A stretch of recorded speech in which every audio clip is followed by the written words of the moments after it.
Also in the street plan of Washington, you find pentagrams. So here we have two pentagrams in the street plan of Washington. The top one points into the Capitol building, and the one at the bottom points into the White House. This is a political building, so we're told. In fact, it's a temple to a secret society, built by the Freemasons to a specific design, Congress, the Congress building. Where did it get its name from? Capitol Hill, from a sacred place of the Roman Brotherhood going way back called Capitoline Hill. And when Madeleine Albright, high priestess of this brotherhood, became Secretary of State, and she went across on her first overseas visit to Europe, she actually went to Rome and made an official visit, what for her would have been a pilgrimage to Capitoline Hill in Rome, and that's where we get Capitol Hill from. This is George Washington.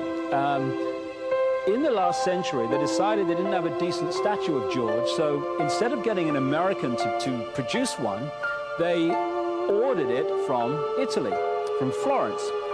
And when it arrived on the dockside, people were staggered, because here was George, the first president of the United States, depicted naked from the waist up with this cloth over his Bill Clinton's, and then pointing up one arm, pointing down the other. What's going on? Unless you realize where these people are coming from, it's inexplicable. Well, if you just hold that in your mind, arm up, arm down, naked from the waist up, and then Bill Clinton's covered in a piece of cloth, well, this is where it's coming from. This is the ancient depiction of the compilation of the negative force symbol that the Templars worshipped, or the high-level Templars worshipped anyway, called Baphomet. And this is why that they depicted George Washington in that way.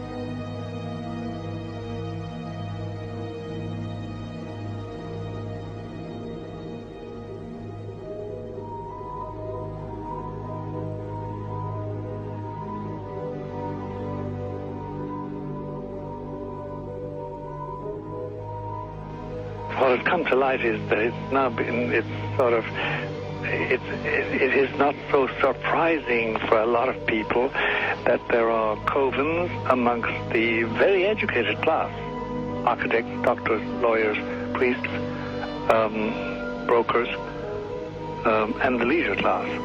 These are people who have made pacts with the devil. That's right. It's really the best, the more accurate way of describing it would be that they have indulged themselves in the worship of the goat, of the prince, of the serpent, of Satan, of Lucifer, and they lead perfectly normal lives. They're jewel merchants. They travel. They're prominent in their own way, but they do have this indulgence.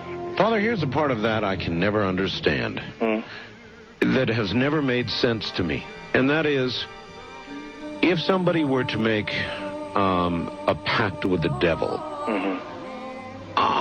then obviously the implication is if the devil is there to make a pact with them, to make a deal, to make their life, their short mortal life on earth, pleasurable, with money or women or travel, or more interesting, whatever it is they want. Yes. Then they are aware of the presence of the devil, and they are obviously aware then of the presence of God as well, and they nevertheless make a conscious, stupid, short-term, blind choice to take what they can get in this lifetime. And to embrace one, you must embrace the other. It's not like it's some wishy-washy person. I know you do.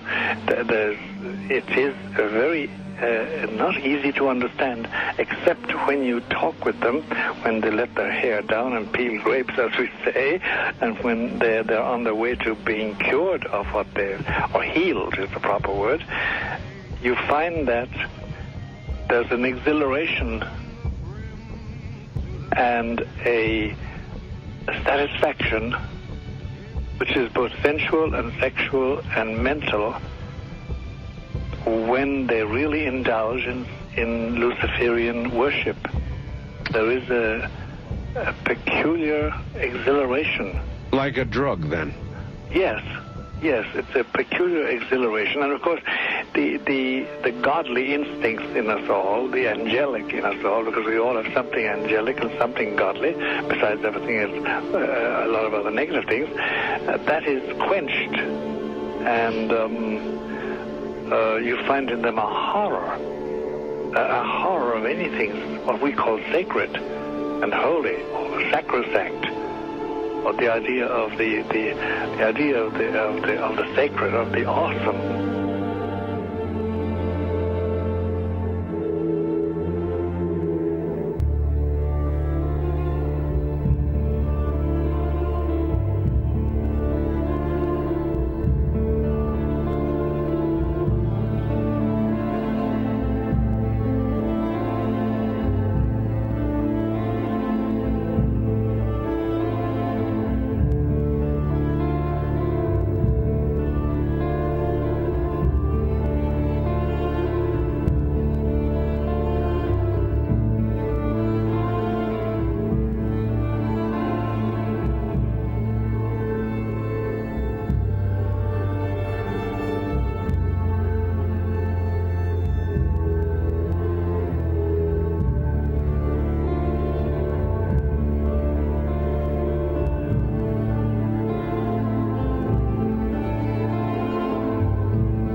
How in the world did you ever get involved in praying to demon spirits?